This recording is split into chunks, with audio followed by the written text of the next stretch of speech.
वहीं कर्नाटक के बेंगलुरु में बीजेपी प्रतिनिधि मंडल वहां पर राजभवन पहुंचा, जहां मौके पर कई बड़े नेता दिखाई दिए। बीजेपी के कई नेता, मंत्री और कार्यकर्ता वहां पर मौजूद थे।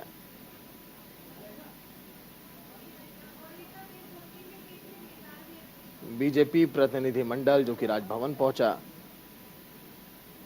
और कई सारे नेता साथ में वहां पर दिखाई दिए।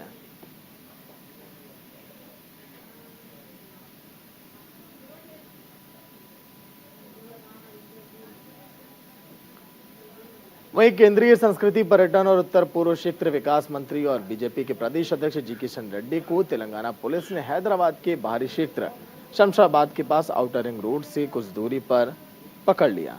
तेलंगाना सरकार की बीपीएल परिवारों के लिए शहर के बाहरी क्षेत्र बाटा सिंगारम में नवनिर्मित डबल बेडरूम आवासों का निरीक्षण करने के लिए विशाल रैली के साथ जा रहे थे। केंद्रीय मंत्री जी किशन रेड्डी ने बाटा सिंगाराम में नवनिर्मित डबल बेडरूम आवासों का निरीक्षण करने की घोषणा की है। इस घोषणा के मद्देनजर पुलिस ने बीजेपी की राष्ट्रीय उपाध्यक्ष डी.के. अरुणा, ग्रेटर बीजेपी के प्रदेश कार्यालय में कार्यरत सचिव डॉक्टर उमाशंकर, ग्रेटर हैदराबाद नगर निगम की पूर्व मेयर बंडा कार्तिका रेड्डी को पहले से ही उनके घर में नजरबंद कर दिया गया। वहीं शमशाबाद हवाई अड्डे से विशाल रैली के साथ बाटा सिंगारम की ओर रवाना हुए केंद्रीय मंत्री जी किशन रेड्डी के काफिले को पुलिस ने आउटर रिंग रोड के पास बाटा क्षेत्र में रोक लिया।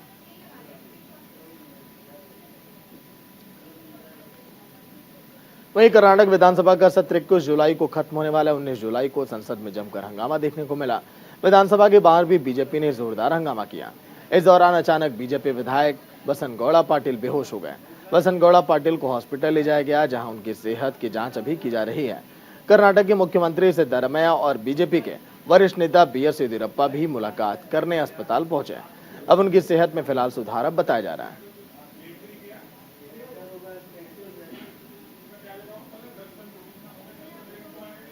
जब से मणिपुर में 2 से 3 महिलाओं को निर्वस्त्र घुमाने का वीडियो सामने आया है, देश भर में लोगों में गुस्सा देखा जा रहा है। संसद के मानसून सत्र शुरू होने से पहले पीएम मोदी ने कहा कि मणिपुर की घटना पूरे सभ्य समाज को शर्मसार करने वाली घटना है। मेरा हृदय क्रोध और पीड़ा से भरा हुआ है। उन्होंने कहा कि मणिपुर की बेटियों के साथ जो कुछ हुआ, इसे कभी माफ नहीं किया जा सकता। दोषियों को बख्शा नहीं जाएगा। हालांकि पीएम मोदी ने ऐसे समय में बात कही जब सुप्रीम कोर्ट ने इस घटना पर संज्ञान लेते हुए सरकार से रिपोर्ट अब तलब की है और विपक्ष सीएम के इस्तीफे की मांग कर रहा है। ओवैसी ने कहा कि महिलाओं के कपड़े उतारकर बाप और भाई का कत्ल कर खेत में ले जाकर 15 साल का लड़का 40 साल की महिला के साथ रेप करता है और पीएम को 2 महीने बाद ख्याल आया। साथ ही ओवैसी ने कहा कि 2 महीने पहले से पीएम क्या कर रहे थे, क्यों मणिपुर पर नहीं बोले। अब 6000 हथियार लूटे गए, 60,000 गोलियां लूटी गई, तो ये पूरा प्रोजेक्ट पीएम मोदी का। इसीलिए आप देख रहे हैं कि मणिपुर में कुकी लोगों का नरसंहार किया जा रहा है। वहां के सीएम इसकी इजाजत दे रहे हैं। प्रधानमंत्री को 2 महीने के बाद ख्याल आया कि वहां पर कुकी ट्राइब्स का जेनोसाइड हो रहा है। प्रधानमंत्री इसलिए रिएक्ट करे, मजबूरन रिएक्ट करे, क्योंकि वो वीडियो पूरी दुनिया में वायरल हो चुका है कि कैसे महिलाओं को पुलिस की कस्टडी से निकालकर उनके कपड़े उतारकर उनके बाप और भाई का कत्ल करके खेत में ले जाकर एक 15 साल का लड़का 40 साल महिला का रेप करता है। प्रधानमंत्री अगर वीडियो नहीं निकालता तो प्रधानमंत्री क्या करते? 2 महीने में 130 चर्चिस को जला दिया गया, 6000 हथियार को लूटा गया, 60,000 गोलियों को लूटा गया, 50,000 लोग डिस्प्लेस हो चुके हैं और देश के प्रधानमंत्री 2 महीने के बाद अपनी तकलीफ कैसे हल करते हैं? ये जेनोसाइड हो रहा है वहां पर, क्योंकि वो लोग कुकी कबीले के हैं, उनका मजहब रिलीजन है, उनको बदनाम किया जा रहा है कि पॉपी कल्टीवेटर हैं, ये म्यांमार से आए हुए हैं। सब बकवास है। उनसे इंसाफ उसी वक्त होगा जब वहां के मुख्यमंत्री को हटाया जाएगा और प्रधानमंत्री सीबीआई इनको ऑर्डर करेंगे। और अगर ये कश्मीर में अगर कुछ हथियार लूटे जाए तो क्या करते? बीजेपी का एक विधायक खड़ा है, इंडियन आर्मी को रोकता है मिलिटेंट्स को गिरफ्तार करने से। अगर 9 साल में तो यही हो रहा है ना, मुसलमानों को, ईसाइयों को, दलितों को टारगेट किया जा रहा है। ये बीजेपी का मेजोरिटेरियन प्रोजेक्ट का हिस्सा है पूरे देश का। क्या गिरफ्तारी हुई है 2 महीने के बाद? क्या देश के प्रधानमंत्री को नहीं मालूम था कि ये इतना घिनौना क्राइम हुआ है महिलाओं के साथ? क्या देश के प्रधानमंत्री को आप बेनिफिट ऑफ डाउट दे रहे हैं कि 40-50 हजार लोग बेघर हो गए, 130 चर्चिस को जला दिया गया? ये पूरा का पूरा इसलिए हो रहा है क्योंकि मेजोरिटेरियन इनका प्रोजेक्ट है, उसीलिए चल रहा है पूरा ये। वह इंडिया का अर्थ भारत होने के साथ ही साथ अब राजनीतिक गठबंधन का नाम भी अब हो गया, जहां इंडिया का अर्थ Indian national democratic inclusive alliance है। यह विपक्षी दलों का एक महागठबंधन 2024 के लोकसभा चुनाव के लिए बना है। इस गठबंधन में कांग्रेस समेत 26 विपक्षी पार्टियां शामिल हैं। वहीं बीजेपी की एनडीए में 38 पार्टियां शामिल होने का दावा किया है। अब एनडीए और इंडिया के बीच घमासान तेज होता नजर आ रहा है। हरियाणा कांग्रेस के एसआरके यानी कि शैलजा और रणदीप सुरजेवाला और किरण चौधरी की भी अब इंडिया को लेकर प्रतिक्रिया सामने आई। कांग्रेस के राष्ट्रीय महासचिव और राज्यसभा सदस्य रणदीप सिंह सुरजेवाला ने ट्वीट कर लिखा कि यह है टीम इंडिया, लड़ेंगे बढ़ेंगे जीतेंगे। इसके अलावा उन्होंने राहुल गांधी के एक ट्वीट को रिट्वीट किया जिस पर लिखा है कि ये लड़ाई एनडीए और इंडिया के बीच में है, नरेंद्र मोदी और इंडिया के बीच है, उनकी विचारधारा और इंडिया के बीच है। जब भी कोई इंडिया के सामने खड़ा होता है तो कुछ भी कहने की जरूरत नहीं होती है। गृह लक्ष्मी दुनिया की सबसे बड़ी महिला डायरेक्ट बेनिफिट ट्रांसफर स्कीम की आज हम शुरुआत कर रहे हैं। 1,35,00,000 घरों की महिला मुखियाओं के खाते में कर्नाटक की कांग्रेस की सरकार हर महीने 2,000 रुपया डालेगी। भाजपा निर्मित महंगाई पर, मोदी निर्मित महंगाई पर कर्नाटक और कांग्रेस, कर्नाटक की महिलाओं और कांग्रेस का यह सबसे बड़ा वार है। वहीं तेलंगाना के हैदराबाद में मजलिस बचाओ तहरीक के प्रवक्ता अमजदुल्लाह खान ने फिल्म राजाकर पर प्रतिबंध लगाने की मांग की है। अमजदुल्लाह खान ने कहा है कि फिल्म राजाकर विकृत इतिहास और कोरी कल्पना पर आधारित है। इसमें लोगों के बीच नफरत भड़काने की भरपूर क्षमता है। उन्होंने कहा है कि फिल्म राजाकार का निर्माण एक राजनेता गुड्डूर नारायण रेड्डी ने किया है। फिल्म का पोस्टर हाल ही में बीजेपी सांसद बंदी संजय ने लॉन्च किया। फिल्म में छिपे हिंदुत्व के एजेंडे को दिखाया गया। राजाकार शब्द एक उर्दू शब्द है जिसका अर्थ है स्वयंसेवक नाथूराम गोडसे को नायक के रूप में चित्रित करने वाले से जुड़े लोग चुनाव से पहले मुसलमानों को बदनाम करने की कोशिश कर रहे हैं। एक फिल्म बनाकर पेश कर रहे हैं और अब ये पेश करने की कोशिश कर रहे हैं कि यानी मुस्लिम रजाकार जो है हिंदुओं पे ऐसा जुल्म किए थे, ऐसा मारे बोल के वो फिल्म को बताकर पेश कर रहे हैं। इसकी तरफ से यह है कि सीधा सीधा जो है तेलंगाना की जो गंगा जमनी तहजीब है वो खराब होने के इम्कानात है और इससे जो है हिंदू मुस्लिम मुनाफिकरत फैलेंगी। हमारा मुतालिबा है ना सिर्फ सेंसर बोर्ड से बल्कि चीफ मिनिस्टर केसीआर साहब से भी हमारा मुतालिबा है कि इस फिल्म को फौरी बैन कर देना चाहिए। पहली चीज, ये फिल्म के जो प्रोड्यूसर है, जो डायरेक्टर है, उनको पीडी एक्ट लगाकर भेजना चाहिए। तीसरी चीज, ये फिल्म में जितने भी काम कर रहे हैं आप देखिए, प्रेजेंटिंग द हिस्ट्री यानी डिस्ट्रक्शन ऑफ फैक्ट्स, हिस्ट्री को जो है तोड़ मोड़ के पेश करना भी ये कानूनन जुर्म है, देश के साथ बगावत है ये। तो ये लोग फिल्म बनाने वाले, फिल्म के प्रोड्यूसर, फिल्म काम करने वाले सिर्फ मुसलमानों के खिलाफ नहीं बल्कि देश के खिलाफ में काम कर रहे हैं। ये लोग देशद्रोही है ये लोग। वहीं तमिलनाडु की चेन्नई में अन्ना द्रमुक पार्टी ने महंगाई के लिए सरकार की निंदा करते हुए पूरे तमिलनाडु में प्रदर्शन किया है। वहीं अन्ना द्रमुक पार्टी ने गले में सब्जियों की माला पहनकर प्रदेश की सरकार के खिलाफ जमकर नारेबाजी की, विरोध प्रदर्शन भी किया है। भारी संख्या में कार्यकर्ता भी वहां पर शामिल हुए हैं।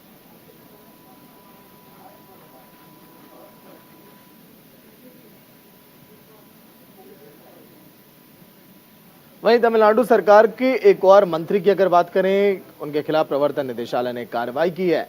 ईडी ने तमिलनाडु सरकार में शिक्षा मंत्री के पोनमुडी और उनके सांसद बेटे गौतम सीगामड़ी के ठिकानों पर छापेमारी की। टीम ने यहां से करीब 41 करोड़ रुपए की संपत्ति जब्त कर ली। ये कार्रवाई मनी लॉन्ड्रिंग केस में की गई है। वित्तीय अपराधों की जांच करने वाली जांच एजेंसी ने मनी लॉन्ड्रिंग प्रिवेंशन एक्ट के तहत मंत्री से जुड़े 7 स्थानों पर सर्च ऑपरेशन चलाया। ईडी के अधिकारी अवैध रेत खनन से जुड़े मनी लॉन्ड्रिंग के मामले में छापेमारी के बाद पोनमुडी को कार्यालय लेकर पहुंचे। केंद्रीय बलों की सुरक्षा के बीच पोनमुडी को चेन्नई के ईडी कार्यालय लाया गया और उनसे 8 घंटे तक पूछताछ भी की गई।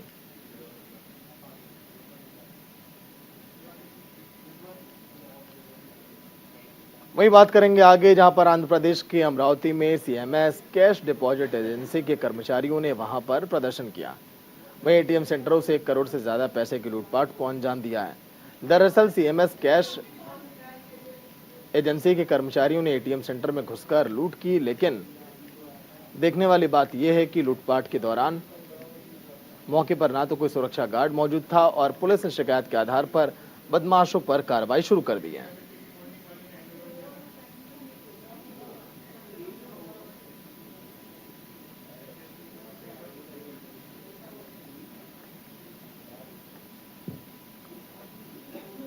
वहीं भारत की सबसे बड़ी आईटी कंपनियों में से एक एमफोसिस के फाउंडर नारायण मूर्ति को उनकी पत्नी सुधा मूर्ति ने तिरुपति में भगवान बालाजी को एक सोने का शंख और एक सोने के कछुए की मूर्ति उपहार के रूप में भेंट किया है। इन बहुमूल्य वस्तुओं का उपयोग आंध्र प्रदेश स्थित मंदिर में किया जाएगा।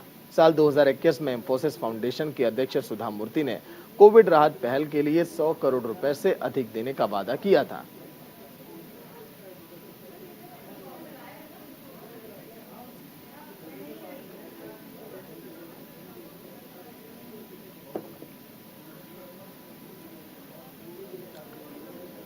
वहीं आंध्र प्रदेश के उलुरु में मंत्री अंबाती रामबाबू ने पोलावरम परियोजना का दौरा किया।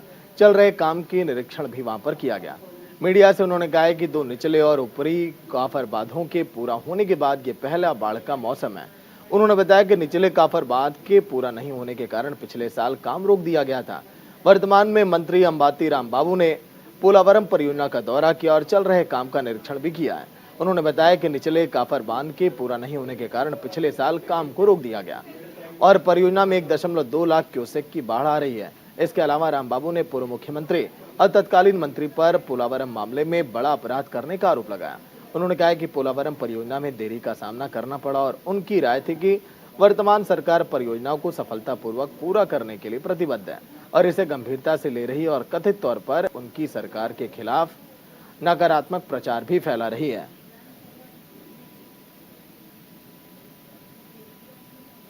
वहीं तमिलनाडु के रामेश्वरम में एक कलाकार ने भगवान शिव की छवि की चित्र बनाई है। दरअसल रामनाथपुरम जिले के रामेश्वरम में हर दिन हजारों श्रद्धालु दर्शन पूजन के लिए आते हैं।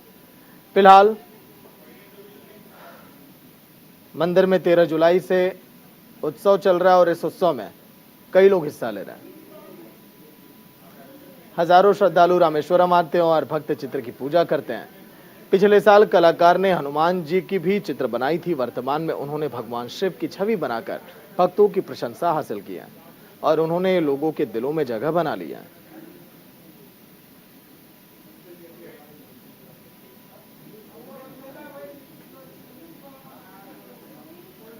वहीं तेलंगाना के हैदराबाद में तीसरे दिन भी लगातार बारिश का दौर जारी है। राज्य में भारी बारिश के कारण राज्य सरकार को 2 दिन के लिए स्कूलों में छुट्टियां घोषित करनी पड़ी।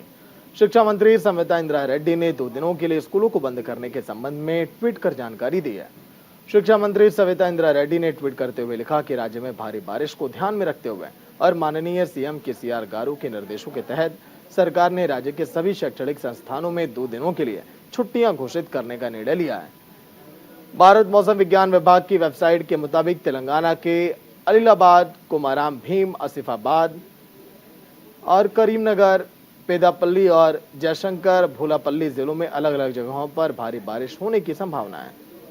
भद्राचलम में गोदावरी नदी के तेजी से बढ़ते जलस्तर को देखते हुए जिला कलेक्टर प्रियंका आला ने सरकारी मशीनरी को हाई अलर्ट पर रहने के निर्देश दिए हैं।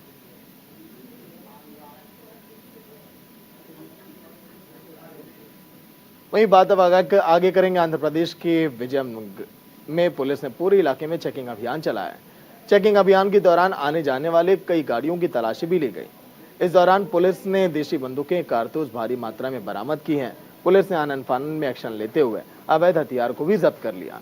गाड़ी को जब्त करने के साथ एक तस्कर को भी गिरफ्तार किया गया। फिलहाल पुलिस अभियान चलाकर अब आगे जांच में जुटी है, छानबीन भी कर रही है।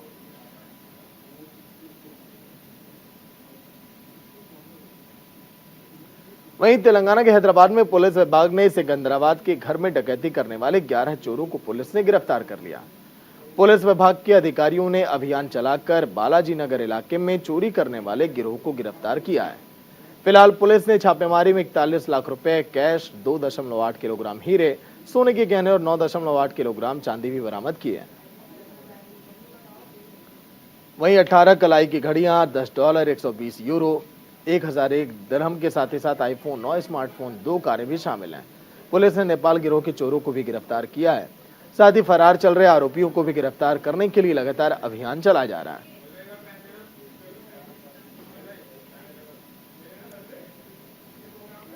वहीं केंद्रीय अपराध शाखा ने कर्नाटक की राजधानी बेंगलुरु से 5 संदिग्ध आतंकियों को गिरफ्तार किया है। इन संदिग्धों ने बेंगलुरु शहर में आतंकी हमला करने की योजना बनाई थी। सीसीबी ने इनके पास से भारी मात्रा में विस्फोटक पदार्थ सहित अन्य आपत्तिजनक चीजों को बरामद किया है। इस मामले में कई खुलासे हुए। इन संदिग्ध आतंकियों का कनेक्शन लश्कर-ए-तैयबा आतंकी संगठन से निकला है। बेंगलुरु पुलिस आयुक्त बी दयानंद ने कहा है कि इन आतंकियों को टी नाजीर ने तैयार किया है। टी नाजीर लश्कर-ए-तैयबा से जुड़ा हुआ है। टी नाजीर 2008 में बेंगलुरु सीरियल ब्लास्ट का आरोपी है और इस समय बेंगलुरु सेंट्रल जेल में बंद है। पुलिस ने बताया कि डी नाजीर ने इन संदिग्धों को कट्टरपंथी बनाया है। उन्होंने कहा कि ये सभी संदिग्ध एक हत्या मामले में जेल में बंद थे, जिस दौरान टी नाजीर के संपर्क में आया था। सीसीबी ने बेंगलुरु के सुल्तानपाल्या इलाके में कनकन नगर से इन 5 को गिरफ्तार किया। इन 5 की पहचान सैयद सुहेल उमर जानीद मुदासिर जाहिद के रूप में की गई। पुलिस को इसके मास्टरमाइंड की तलाश है, जो विदेश में बैठा हो सकता है। फिलहाल सीसीबी मामले की छानबीन में अब जुटी है।